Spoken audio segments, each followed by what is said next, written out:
आपल्या सर्वांना काही गोष्टी सांगायच्या. एक तर आपल्या सर्वांना माहिती आहे, युवा संघर्ष यात्रा ही आता आपण महाराष्ट्र धर्मासाठी, युवांच्या हितासाठी, महाराष्ट्राच्या नागरिकांच्या हितासाठी ही काढलेली आहे. आज या यात्रेचा 4था दिवस. 2 ऑक्टोबर रोजी आदरणीय पवार साहेबांची चर्चा करून आज युवा पिढीमध्ये असणारी खतखत, युवा पिढी समोर असणारे प्रश्न, अडचणी, याच्यावर कुठेतरी सरकारचं लक्ष हे आपण केंद्रित केलं पाहिजे. तसंच याच्यावर कुणीतरी बोललं पाहिजे. आज शेतकऱ्यांच्या अनेक अडचणी आहेत, कष्टकऱ्यांच्या अडचणी आहेत, छोट्या मोठ्या व्यावसायिकांच्या अडचणी आहेत, विद्यार्थ्यांच्या अडचणी आहेत. याबाबत सरकारचं लक्ष वेधून या अडचणी आपल्याला कशा सोडवता येईल अशी चर्चा जेव्हा आदरणीय पवार साहेबांबरोबर झाली तेव्हा त्यांचं मत आलं की आज या महाराष्ट्रातली जनता संघर्ष करत आहे, युवा संघर्ष करत आहे. यांचा जो संघर्ष आहे तो खूप मोठा आहे. या संघर्षाचं प्रतीक म्हणून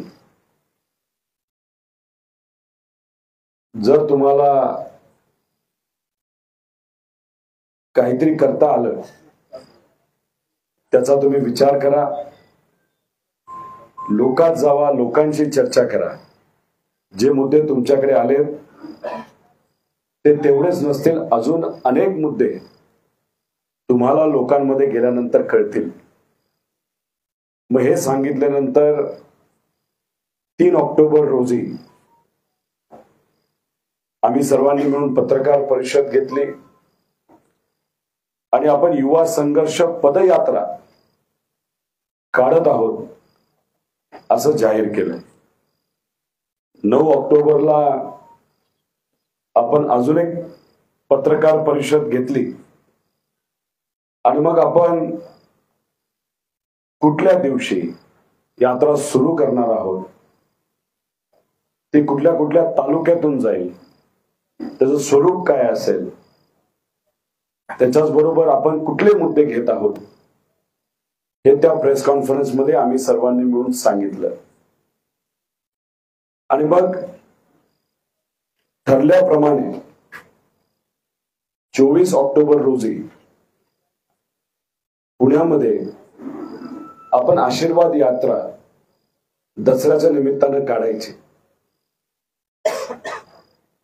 त्या यात्रेमध्ये युवा मोठ्या संख्येने येतील, त्यांचे प्रश्न प्रामुख्याने आपण मांडतच आहोत. आणि मग आदरणीय पवार साहेब तिथे येऊन आपल्या सर्वांना संबोधित करतील असं ठरलं होतं. आणि त्या पद्धतीने तुम्ही जर बघितलं तर 24 ऑक्टोबर रोजी तशाच पद्धतीने एक आशीर्वाद यात्रा झाली. खूप चांगला प्रतिसाद. दसऱ्याचा दिवस असताना, घरी सणासुदीचे कार्यक्रम असताना सुद्धा युवा मोठ्या संख्येने तिथे आले आणि ती आशीर्वाद यात्रा पुण्यामध्ये संपन्न झाली. 25 तारखेपासून आपण तुळापूर पासून दिवसाला 18 ते 20 किलोमीटर करत आपली मुख्य यात्रा जी आहे त्याची सुरुवात करणार होतो. 24 तारखेला आपण महात्मा फुले वाड्याला गेलो, तिथं दर्शन घेतलं. लाल महालाला गेलो, तिथं दर्शन घेतलं. लहुजी वस्तादांनी जी पहिली तालीम सामान्य लोकांसाठी काढली होती तिथं जाऊन आपण दर्शन घेतलं. आणि 25 तारखेनंतर तुळापूर पासून आपल्या यात्रेची सुरुवात झाली. सकाळच्या वेळेस छत्रपती संभाजी राजांच्या विचाराने प्रेरित झालेली भूमी, त्या भूमीचं दर्शन घेतलं आणि आम्ही आमची यात्रा सुरू केली. संध्याकाळच्या वेळेस जेव्हा आपली यात्रा 15 किलोमीटरनी पुढे गेली होती, तेव्हा कुठेतरी आम्हाला कळालं की युवांच्या हितासाठी आणि प्रामुख्याने मराठा समाजाच्या युवांसाठी लढणारे, जे प्रामाणिकपणे लढणारे जे जरांगे पाटील आहेत, त्यांनी निर्णय घेतलाय की ते परत मराठा समाजाच्या आरक्षणासाठी आणि युवांच्या प्रश्नांसाठी उपोषण करणार आहेत. आता याच्या मागची पार्श्वभूमी आपण सर्वांनी जर बघितली तर जरांगे पाटलांनी आतापर्यंत अनेक अशी आंदोलनं केलेली आहेत, अगदी प्रामाणिकपणे केलेली आहेत, आणि 6 आंदोलनं अशी झालीत असं आम्हाला समजतं. जे शेवटचं आंदोलन होतं ते शांततेत सर्वांना विश्वासात घेऊन ते जेव्हा करत होते, तेव्हा जी घटना घडली, ज्याचा निषेध हा अख्ख्या महाराष्ट्राने केला, मराठा समाजाने केला, सर्व इतर समाजाने केला, तो म्हणजे त्या दिवशी जे काय लाठीचार्ज झाला, महिलांवर झाला, युवांवर झाला, आणि त्याचा निषेध हा आपण सर्वांनी केला. त्यानंतर सरकार हे जरांगे पाटलांची चर्चा करायला सुरुवात केली. त्याच्या पहाटेच्या वेळेस मी स्वतः तिथं गेलो होतो. डॉक्टरांची चर्चा केली, सामाजिक कार्यकर्त्यांची चर्चा केली, तिथल्या अडचणी समजून घेतल्या. कशा परिस्थितीने, कुठल्या वातावरणामध्ये, कोणाच्या आदेशाने त्या गोष्टी तिथं झाल्या, तिथं असताना लोकांनी सांगितलं. आदरणीय पवार साहेब दुसऱ्या दिवशी जाऊन तिथं भेटले. जेव्हा सरकारकडनं मुख्यमंत्री असतील, मंत्री असतील, त्यांचे प्रतिनिधी असतील, जेव्हा अनेक वेळा ते भेटले, तेव्हा कदाचित 14 सप्टेंबर रोजी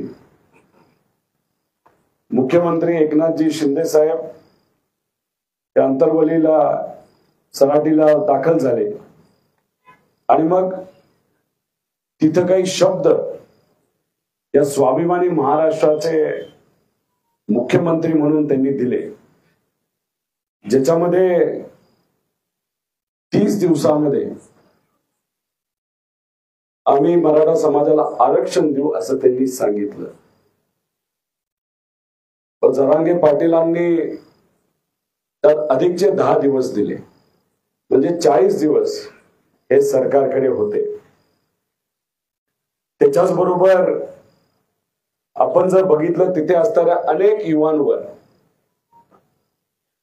पोलिसांकडनं वेगळ्या वेगळ्या कलमाच्या अंतर्गत कारवाई करण्यात आली होती. मग असंही सांगण्यात आलं होतं की 24 तासामध्ये आम्ही ज्या कुठल्या कारवाई केल्या असतील त्या मागे घेऊ, आणि इतरही मुद्दे त्या चर्चेमध्ये झाले. आणि मग जरांगे पाटलांनी मुख्यमंत्र्यांवर, मंत्र्यांवर विश्वास ठेवून त्यांचं उपोषण मागे घेतलं, आणि त्यानंतर अनेक जिल्ह्यांमध्ये जाऊन, तालुक्यांमध्ये जाऊन त्यांनी सभा घेतल्या, लोकांशी चर्चा केली. आता 24 सप्टेंबर पर्यंत, 24 ऑक्टोबर पर्यंत वेळ हा देण्यात आला होता. त्या 40 दिवसामध्ये कुठेही कुठल्याही सामाजिक कार्यकर्त्यांवर केलेली कारवाई ही मागे घेतली नाही. त्याच्याच बरोबर जो आरक्षणाचा शब्द दिला होता त्याबाबत सुद्धा कुठेही ठोक असा निर्णय सरकारकडनं घेण्यात आला नाही. आम्हा सगळ्यांना वाटत होतं की जेव्हा आपण या स्वाभिमानी महाराष्ट्राचे मुख्यमंत्री असता तेव्हा दिलेला शब्द हा कुठंतरी कसा तरी हा पाळलाच पाहिजे. आता ह्याच्यामध्ये चर्चा करून मार्ग 100% निघाला असता. त्याच्यामध्ये केंद्राचं सहभाग असणं पण तितकंच महत्वाचं होतं.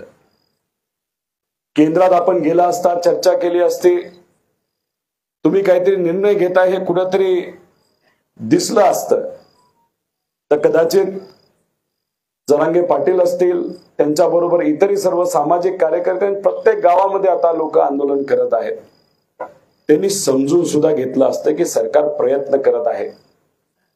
पण कुठेही तशा पद्धतीच्या बैठका झालेल्या दिसल्या नाही, चर्चा झालेली दिसली नाही. आणि मग कुठेतरी वातावरण हे बिघडत गेलं. शेवटी संवाद साधल्याशिवाय निर्णय हा घेतला जाऊ शकत नाही. पण तुम्ही संवादाची भूमिका जर घेत नसाल, केंद्रात जाऊन चर्चा करत नसाल, तर याचा मार्ग कसा निघेल अशी दबक्या आवाजात चर्चा आता सामान्य लोकांमध्ये कुठेतरी सुरू झालेली आहे.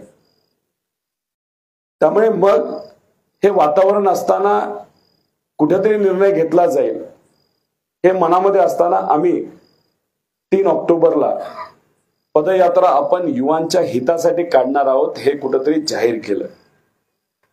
आणि त्याच्यामध्ये मुद्दे जे आपण घेतले होते, एक तर युवांची एकजुटीची ताकद किती असते हे कुठेतरी तुम्ही जाणून घ्या. युवा संघर्ष यात्रा जाहीर केल्यानंतर 12 दिवसातच ज्या पद्धतीने या यात्रेला सोशल मीडिया, ऑनलाईन मीडिया, वेबसाईटवर रिस्पॉन्स मिळायला लागला, ते सगळं बघितल्यानंतर कॉन्ट्रॅक्ट नोकर भरती ही सरकारकडनं मागे घेण्यात आली. GR मागे घेतला, त्याच्यातून लाखो या महाराष्ट्रातल्या युवांना फायदा झाला. दुसरा मुद्दा आम्ही घेतला होता 2,50,000 रिक्त पदे हे त्वरित भरण्यात यावी. त्याच्याच बरोबर जी काय परीक्षा शुल्क 1,000 रुपयाचा घेतला जातो, जो घेतला गेला आहे तलाठी भरती आणि इतर भरतीसाठी, तो मागे देण्यात यावा. पेपर फुटीचा कायदा हा करण्यात यावा. शिक्षक व प्राध्यापक भरती करण्यात यावी. छत्रपती संभाजीनगर, नाशिक, अहमदनगर, नागपूर, कोल्हापूर, सोलापूर, अमरावती या ठिकाणी IT पॉलिसी वेगळी काढण्यात यावी आणि तिथं IT कंपन्या कशा येतील यासाठी धोरण करावं. कृषीमध्ये दुबार पेरणी करून अनेक शेतकरी आज अडचणीत आलेले आहेत. दुष्काळाचं वातावरण अनेक आणि खास करून मराठवाड्यामध्ये तिथं दिसताना सरकारकडनं कुठेही ठोक पावलं ही घेतली जात नाहीत आणि ते सरकारकडनं घेतली जावी यासाठी आपण प्रयत्न करत होतो. तसंच विम्याचा पैसा सुद्धा शेतकऱ्याला जो मिळाला नाही तो लगेच मिळावा हाही मुद्दा आपण घेतला होता. त्याच्याबरोबर मराठवाडा भागासाठी आत्महत्याचा जो रिसर्च केला गेला, ज्याच्यामध्ये शेतकरी आत्महत्या करण्याचा विचार करतोय तसं डॉक्युमेंट सुद्धा एका अधिकारी दिलं होतं. त्याच्यावर त्वरित सरकारकडनं निर्णय घ्यावेत असाही मुद्दा आपण घेतला होता. शाळा दत्तक योजना रद्द करावी, सामूहिक शाळा योजना रद्द करावी. सारथी, बार्टी, महाज्योती व TRTI या संस्थेना प्रत्येकी 1,000 कोटी रुपये त्याच्यामध्ये देण्यात यावे. तसंच विद्यार्थ्यांना वेळेवर स्कॉलरशिप मिळत नाही ती मिळण्यात यावी. दिव्यांग व्यक्तीला सुद्धा मदत व्हावी. त्याच्याच बरोबर कायदा व सुव्यवस्थेमध्ये आपल्याला ड्रगच्या विळख्यात असणाऱ्या युवांच्या बाबतीतले आपण मुद्दे घेतले होते आणि ज्या पद्धतीने पहिला मुद्दा हा स्वीकारला, आमचा विश्वास होता की टप्प्याटप्प्याने 45 दिवस होऊस तर त्यातले मी जे बोलले ते सर्व मुद्दे हे निकाली लागतील असा आम्हा सगळ्यांना विश्वास होता. 100% लागले असते. पण ह्या सगळ्या गोष्टी होत असताना आपण शेवटी मराठी माणसं आहोत, स्वाभिमानी महाराष्ट्रामध्ये राहणारी स्वाभिमानी माणसं आहोत. आपला महाराष्ट्र शांत राहायला पाहिजे अशी भूमिका आपण सर्वांनी अनेक वेळा घेतलेली आहे. आणि आजची परिस्थिती आपण जर बघितली तर आज ज्यांच्यासाठी आपण लढत आहोत त्यातले अनेक युवा आत्महत्या करताना आज आपल्याला बघायला मिळतं. अतिशय वाईट वाटतं ही गोष्ट बघितल्यानंतर. त्याच्याच बरोबर सरकारकडनं कुठलीही ठोक पावलं ही घेतली जात नाही. त्याच्याच बरोबर अनेक वेळा फसवलं जातं, सगळ्या समाजाला फसवलं जातं, युवांना फसवलं जातं. अशाच परिस्थितीमध्ये काही दिवसांपूर्वी जेव्हा आपले मुख्यमंत्री दिल्लीला गेले होते, दिल्लीतूनच तोडगा निघेल याचा विश्वास आम्हा सगळ्यांना असताना आम्हाला असं वाटलं, सगळ्यांनाच असं वाटलं, तिथं प्रधानमंत्री साहेबांबरोबर कुठेतरी सकारात्मक चर्चा झाली असावी.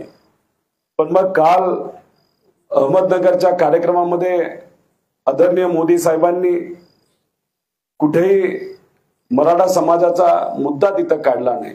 त्यांनी फक्त एक वाक्य वापरलं असतं की मराठा समाजाच्या युवांना मी विनंती करतो की आपण याच्यावर विचार करत आहोत, आपण स्वतःची काळजी घ्या, आम्ही लक्ष ठेवून आहोत, कुणीही चुकीचा निर्णय तिथे घेऊ नका, जरांगे पाटलांची तब्येत ही आमच्यासाठी महत्वाची आहे. हे असे 4 शब्द तरी त्यांनी घेतले असते तर कुठेतरी आज या महाराष्ट्रामध्ये जे वातावरण आता चिघळत चाललंय ते झालं नसतं.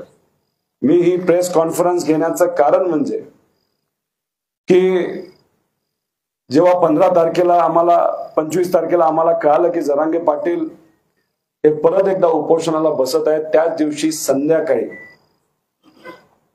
मी स्वतः आणि आमच्यातले काही जणांनी भूमिका घेतली की दुसऱ्या दिवशी, कारण का आपण चालत आहोत युवांच्या हितासाठी, पण एक प्रामाणिक कार्यकर्ता जर प्रामाणिकपणे मराठा समाजाच्या युवांसाठी लढत असेल आणि ते जर उपोषणाला बसत असतील तर मग आपणही कुठेतरी एक पाठिंबा तिथं त्या प्रयत्नाला दिला पाहिजे, अशी भूमिका घेऊन दुसऱ्या दिवशी 18 किलोमीटर चालत असताना सुद्धा आमच्यातल्या अनेक जणांनी अन्नत्याग केलं.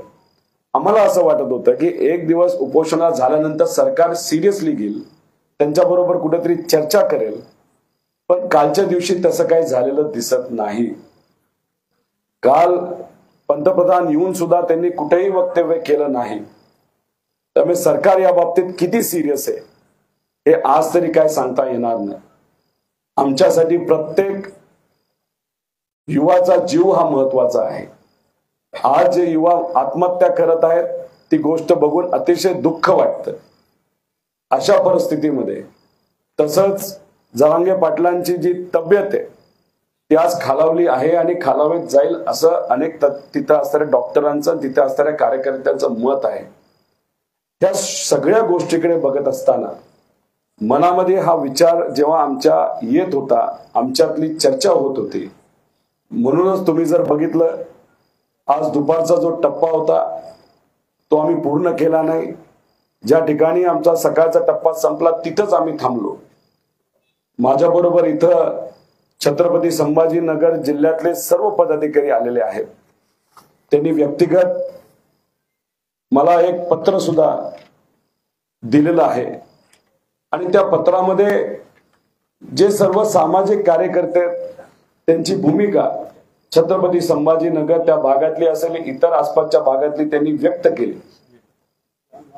बीडचे पदाधिकारी थोड्याच वेळात इथं येत आहेत आणि आले आहेत. जिल्हा अध्यक्ष संदीप भैया क्षीरसागर आलेले आहेत, इतरही सर्व मान्यवर इथं आलेले आहेत, जालन्याचे सर्व पदाधिकारी इथं आलेले आहेत, काही सामाजिक कार्यकर्ते सुद्धा आहेत. त्यांनी सुद्धा फोनवर आमच्या सर्वांशी चर्चा केली, आम्हाला विनंती केली. आमच्या मनामध्ये हा विषय चाललाच होता. काल रात्रीपासून आम्ही सातत्याने सर्वजण चर्चा करत होतो.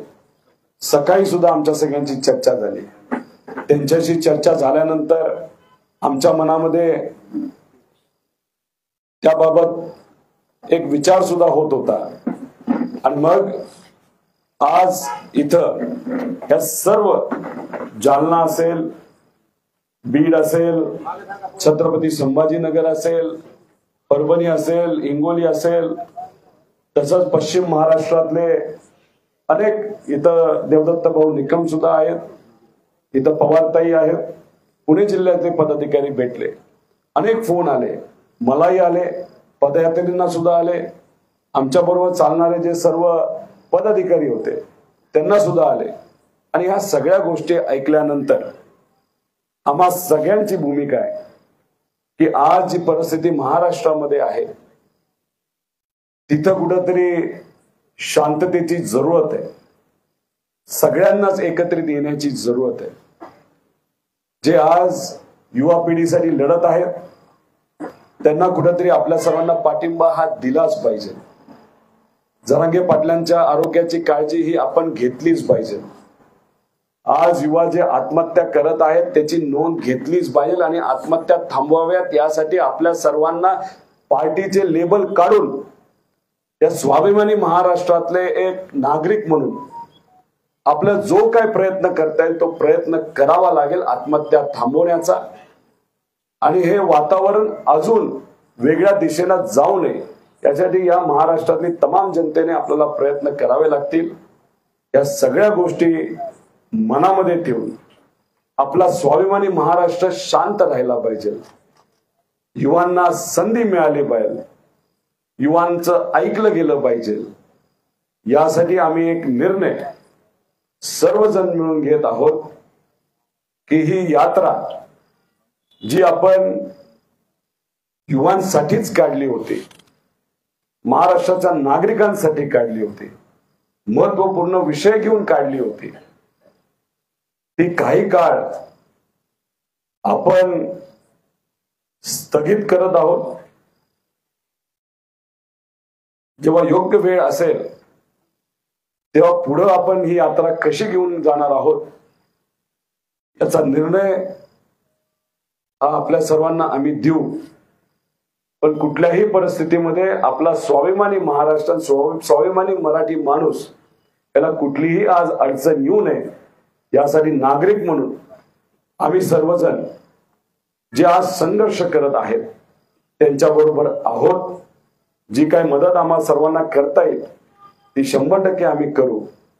एवढंच या ठिकाणी आपल्या सर्वांना सांगतो. आणि जात असताना गेल्या 4 दिवसामध्ये ज्या ज्या संघटनेने आम्हाला निवेदन दिलेलं आहे, ज्याच्यामध्ये शिक्षक संघटना आहे, भरती पटकनी व्हावी म्हणून MSME कामगार कॉन्ट्रॅक्टवर आहेत, त्यांनी आम्हाला पत्र व्यवहार केलाय. MSF महाराष्ट्र सिक्युरिटी फोर्स त्यांनी त्यांचे मुद्दे मांडलेले आहेत. कम्प्युटर ऑपरेटर, संगणक परिचालक, आशा सेविका, वकील संघटना, स्पर्धा परीक्षा विद्यार्थी, पोलीस भरती विद्यार्थी, SCBC प्लस आणि EWS याचे काही विषय आहेत, गिग वर्कर्स, झोमॅटो असेल, स्विगी असेल, खेळाडू, तसंच नर्स संघटना, अंगणवाडी, इतरही सर्व इतर अनेक विषय आहेत. तर ह्या सगळ्यांना मला सांगायचंय, युवांना सांगायचंय, पालकांना सांगायचंय की आज महाराष्ट्र धर्म आपल्या सर्वांसाठी महत्वाचा आहे. आज शांतता आपल्या सर्वांसाठी महत्वाची आहे. हे मुद्दे आपण सर्वजण, तसंच आज जे सर्व युवा आंदोलन करत आहेत ते सुद्धा आपल्या या लढ्यामध्ये युवांच्या हितासाठी आणि स्वाभिमानी महाराष्ट्राच्या हितासाठी ते सुद्धा याच्यामध्ये सहभागी घेतील. पण आज जे आंदोलन करणारे सामाजिक कार्यकर्ते आहेत त्याच्याच बरोबर जरांगे पाटील यांची तब्येत बघता आणि आज महाराष्ट्रामध्ये असणारी परिस्थिती बघता आणि युवांची मानसिकता बघता, युवांचं जे काही सुसाईड करण्याचं प्रमाण जे वाढत आहे त्या सगळ्या गोष्टी बघता आम्ही ही यात्रा आज इथं आपल्या सर्वांच्या उपस्थितीमध्ये स्थगित करत आहोत. हीच नोंद मीडियाच्या माध्यमातून सर्वांनी घ्यावी अशी मी विनंती या ठिकाणी करतो. जर कोणाला काही प्रश्न असतील तर ते आपण मराठा एकच मिशन. जरांगे पाटलांनी सरकारवर गंभीर आरोप केले की मराठा तरुण मोठे होऊ नयेत म्हणून सरकारला पुरावे मिळूनही आरक्षण देत नाही. त्यांचा अभ्यास त्या बाबतीत नक्कीच चांगला असावा. त्यांचं जे मत आहे ते मत खरं आहे की आज अनेक युवांना संधी मिळत नाही. म्हणूनच आम्ही युवा संघर्ष यात्रा करत होतो. ते ज्या विषयासाठी लढत आहेत त्याच विषयासाठी आम्ही सुद्धा लढत होतो. त्यामुळे आज ज्या पद्धतीचं राजकारण या महाराष्ट्रामध्ये होत आहे, मुद्द्यावर कुणी बोलत नाही, खोटी आश्वासनं दिली जातात. आम्ही सातत्याने हेच सांगतोय की जेव्हा जालन्यामध्ये लाठीचार्ज झाला होता त्याची एन्क्वायरी ज्युडिशियल एन्क्वायरी व्हायला पाहिजे होती. त्याची शासकीय एन्क्वायरी होऊन होत नाही, मार्ग कुठलाही निघत नाही. हजारो एन्क्वायरी अशाच पडीक आहेत. मी स्वतः याच्यावर अनेक वेळा बोललेलो आहे, मीडियामध्ये बोललेलो आहे. जेव्हा जरांगे पाटलांची खूप मोठी अशी सभा ज्याच्यामध्ये लाखो लोक आली होती, तिथं इंटरनेट बंद केलं होतं, फेसबुक बंद केलं, तेव्हा मीच बोललो होतो भूमिका आपण घेत असतो, त्यांची भूमिका योग्यच आहे. आज या महाराष्ट्रामध्ये परिस्थिती बघता तर युवकांना संधी कुठेही आज मिळत नाही आणि त्याच मुद्द्यावर आज खऱ्या अर्थाने बोलण्याची जरूरत आहे. त्यांनी मुख्यमंत्री आणि उपमुख्यमंत्र्यांवरती आरोप केले की मुख्यमंत्री आणि उपमुख्यमंत्र्यांनी षडयंत्र रचले की आरक्षण. षडयंत्र काय हे आज तरी आपल्याला सांगता येणार नाही. संतांनी दिलेला विचार हाच होता की महाराष्ट्र धर्म म्हणजे सगळे समाज एकत्रित येऊन एकामेकाच्या बरोबर राहून आपल्या अडचणी सोडवणं. पण आज जर परिस्थिती बघितली तर कुठंतरी राजकारण या मराठा आरक्षणाच्या बाबतीत केलं जाते असं वाटतं. फक्त मराठा समाजाच्याच बाबतीत करतायत असं नाही, धनगर समाजाच्या बाबतीत हेच चाललंय. त्यामुळे ह्या ज्या सगळ्या गोष्टी आहेत त्या युवकांच्या आयुष्यावर राजकारण कुठेही करू नये. जरांगे पाटील प्रामाणिकपणे तिथं उपोषण करत आहेत, त्यांच्या जीवनावर कोणी राजकारण करू नये. त्यांचं आज आयुष्य तिथं कुठेतरी आरोग्याच्या बाबतीत धोक्यात आलंय असं आम्हा सगळ्यांना वाटतं. त्यामुळे अशा परिस्थितीमध्ये जर कोणी त्यांच्या बाबतीत नाही तर कुठल्याही संवेदनशील विषयाच्या बाबतीत राजकारण करत असेल तर हा महाराष्ट्र ते सहन करणार नाही. आणि जाती जातीमध्ये तेढ निर्माण करण्याचा जर कोणी प्रयत्न करत असेल या महाराष्ट्रामध्ये, स्वाभिमानी आणि संतांच्या विचाराच्या महाराष्ट्रामध्ये कधी ते यशस्वी ठरणार नाही. माझी व्यक्तिगत इथं आपल्या सर्वांना विनंती आहे की आज इथं बोलत असताना अतिशय संवेदनशील विषयावर आपण बोलत आहे. इथं कुठेही हा विषय सोडून दुसऱ्या विषयावर बोलण्याची आमची मानसिकता सुद्धा नाही, आमची इच्छा सुद्धा नाही. म्हणून मला असं वाटतं की आपल्याला या बाबतीत जर दुसरे कुठले प्रश्न असतील तर ही प्रेस कॉन्फरन्स आपण इथं थांबूया. सकल मराठा समाजाने पुढाऱ्यांना गावबंदी केली आहे. अगदी नगर जिल्ह्यात अनेक नोकऱ्यांना पिटाळलं माघारी. आणि या सर्व गावबंदीच्या पार्श्वभूमीवर आपली संघर्ष यात्रा थांबवण्याचा निर्णय होतोय, हा एक त्याचा भाग आहे का? गावबंदी आहे म्हणून ही संघर्ष यात्रा थांबवली जात नाही. आम्ही सर्वजण भावनिक आहोत. आज महाराष्ट्र पेटला आहे, महाराष्ट्र आज अस्वस्थ आहे. आज विविध ठिकाणी मुलं आत्महत्या करतात. ज्यांच्यासाठी आम्ही लढतोय तीच मुलं जर आत्महत्या करत असतील तर मग अशा परिस्थितीमध्ये आपण यात्रा पुढे कशी घेऊन जाऊ शकतो? तुम्ही जर बघितलं, एका गावामध्ये आम्हाला अडवलं होतं. आम्ही स्वतः जाऊन तिथे चर्चा केली. चर्चा केल्यानंतर ते स्वतः आमच्या बरोबर आले. त्यांचं मत आलं की आरक्षणाला तुम्हाला पाठिंबा द्यावा लागेल, जो आम्ही दिलाच आहे. पण त्याच्याच बरोबर तुम्ही जे घेतलेले मुद्दे ते सुद्धा महत्वाचे आहेत. आणि अशा परिस्थितीमध्ये प्रत्येक गावामध्ये जाऊन ही भूमिका आम्ही घेऊ शकलो असतो, पण नाही. जर अशांत आपला महाराष्ट्र असेल तर आम्हाला आमची दुसरी कुठली भूमिका घ्यायची नाही. ही यात्रा उद्या आपण कधीतरी काढू, पण आज तरी नाही. आज आम्ही तुर्तास तात्पुरतं या यात्रेला स्थगित करत आहोत. मराठा वनवासमध्ये योगेश केदारांनी तुम्हाला आव्हान दिलं होतं की यात्रा जर बंद नाही केली यात्रा आम्ही बंद करू. हे बघा, हे सर्व सामाजिक भावनिक युवा आहेत. कोण आहेत ते मला खरं माहित नाही. कदाचित अनेक लोक मला भेटत असतात, पण गेले 4 दिवस झालं मी कुठलाही फोन घेऊ शकलो नाही. कारण का ज्या ज्या गावात जातो तिथे लोक आपल्या आपल्या अडचणी घेऊन आलेले आहेत. त्यांनी वक्तव्य केलेलं असेल, मी त्यांना जबाबदार ठरवत नाही. ते भावनेच्या भरात त्यांनी ते वक्तव्य केलेलं आहे. पण ते वक्तव्य आत्ताच तुमच्याकडनं मला कळत आहे. त्यामुळे मी त्या वक्तव्याकडे बघून निर्णय घेणं हा प्रश्नच नाही. प्रश्न एवढाच आहे, आम्हाला आमचा हा जो स्वाभिमानी महाराष्ट्र आहे, तो सुसंस्कृत महाराष्ट्र आहे, तो अशांत हे पटत नाही. अशांत हा युवांमुळे, युवांच्या अडचणींमुळे, त्या अडचणी सुटाव्यात अशी भूमिका आमच्या सगळ्यांची आहे. अजितदादांना खरं तर बारामतीमध्ये बंद केली आहे आणि तुमच्या यात्रेवरती मराठ्यांचा रोष आहे, त्यामुळे तुम्ही यात्रा थांबवली. मी माझी भूमिका इथं सांगितलेली आहे. मी स्वतः मराठा आहे.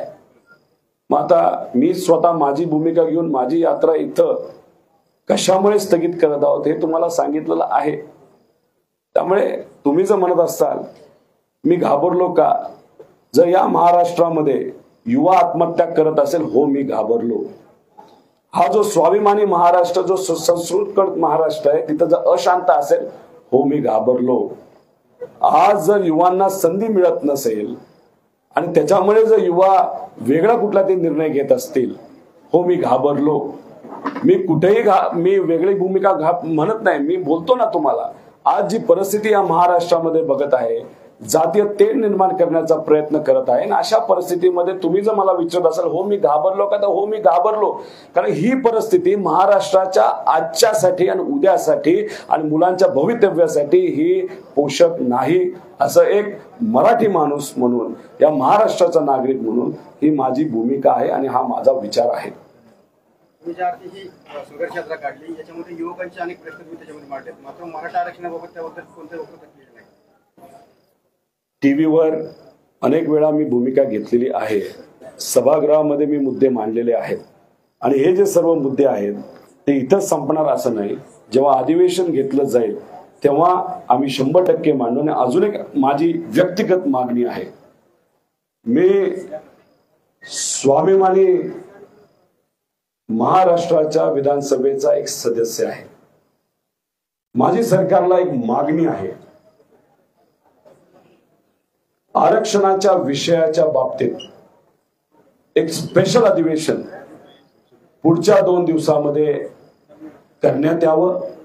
आम्हाला बोलायचं याच्यावर आणि अधिवेशनामध्ये आणि विधिमंडळामध्ये जर आम्हाला बोलण्याची संधी दिली तर नक्कीच आम्हाला आवडेल. म्हणून आम्ही विनंती करतो, आव्हाने करतो महाराष्ट्राच्या सरकारला की पुढच्या 2 दिवसामध्ये तुम्ही हे अधिवेशन बोलवा. आणि माझं अजून एक मत आहे की काही महिन्या म्हणजे सप्टेंबर महिन्यामध्ये केंद्राने सुद्धा पार्लमेंट बोलावली होती जरूरत नसताना. नवीन पार्लमेंट दाखवण्यासाठी त्यांनी पार्लमेंट बोलवली. आता या महाराष्ट्र जेव्हा जळत असेल तर या महाराष्ट्राच्या हितासाठी मोदी साहेबांनी एक स्पेशल पार्लमेंट हे केंद्राचं बोलवलंच पाहिजे. पुढच्या 5 दिवसामध्ये बोलवलं पाहिजे. राज्यात पण चर्चा करू आणि केंद्रात सुद्धा चर्चा करू आणि याच्यावर मार्ग आपण सर्वजण मिळून एकत्रित काढू. धन्यवाद. मुख्यमंत्री उपमुख्यमंत्री ज्या व्यासपीठावरती होते, पंतप्रधान होते, मात्र मराठा आरक्षणाबाबत आणि जरांगे पाटलांबद्दल एक शब्द सुद्धा बोलले नाही. तुम्ही जर बघितलं तर मोदी साहेब काल येऊन गेले, परवा मुख्यमंत्री उपमुख्यमंत्री दिल्लीला गेले होते. पण आज टीव्हीवर काय चर्चा चालू आहे की 7 मंत्रीपद भाजपला मिळणार, 5 मंत्रीपद शिंदे गटाला मिळणार आणि 3 मंत्रीपद हे अजितदादांचे जे काही आमदार आहेत त्यांच्यातल्या काही लोकांना मिळणार. ही चर्चा करायची जरूरत आज आहे का? या बाबतीत तुम्ही जर दिल्लीला जाऊन महाराष्ट्र जेव्हा पेटला असेल, तुम्ही फक्त पदाबद्दलच बोलणार असाल, सामान्य लोकांच्या मुद्द्यावर तुम्ही बोलणार नसेल तर हे सामान्य लोकांना कसं पटणार?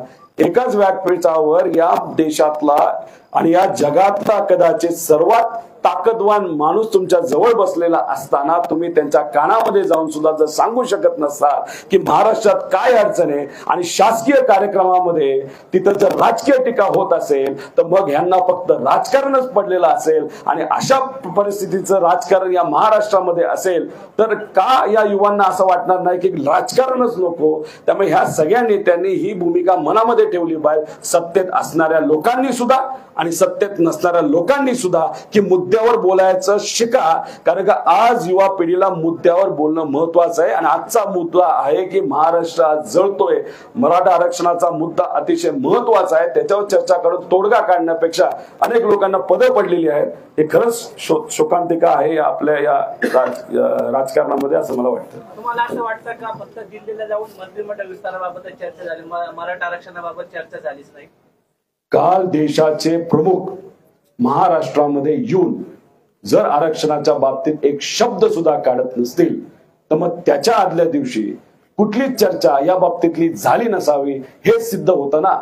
कारण का जर महाराष्ट्र सगळ्यात ताकदवान राज्य या देशातलं, त्याचे मुख्यमंत्री त्याचे उपमुख्यमंत्री दिल्लीला जातात, चर्चेला बसतात, प्रधानमंत्री साहेबांना नाही तर शाह साहेबांची चर्चा करतात आणि दुसऱ्या दिवशी कुठेही त्याचा रेफरन्स येत नाही, मुद्दा बोलला जात नाही. मग कदाचित आदल्या दिवशी चर्चाच झाली नाही असंच आपल्याला समजावं लागेल ना. कारण त्या दोघांपेक्षा तिसरं तर कुणी नव्हतं तिथं. 4 दिवसानंतर खरं तर तुम्हाला स्थगित करावी लागली. पुढची दिशा काय असणार आहे? स्थगित करण्याचं कारण मी आपल्या सर्वांना सांगितलेलं आहे याच्यामध्ये पुढचं पाऊल लवकरच मी सांगेन. पण एक गोष्ट आहे, हे जे सगळे मुद्दे आहेत ज्यांनी आम्हाला निवेदनं दिलेली आहेत, युवांचे हे जे प्रश्न आहेत, हे जोपर्यंत होत नाही तोपर्यंत आम्ही शांत बसणार नाही. फक्त एवढंच आहे की आपला महाराष्ट्र शांत होऊ द्या, परिस्थिती शांत होऊ द्या, ज्या काही अडचणी त्या सुटू द्या, आणि मग आम्ही सर्वजण एकत्रित बसून युवांना विश्वासात घेऊन पुढचा निर्णय तिथे घेऊ. धन्यवाद.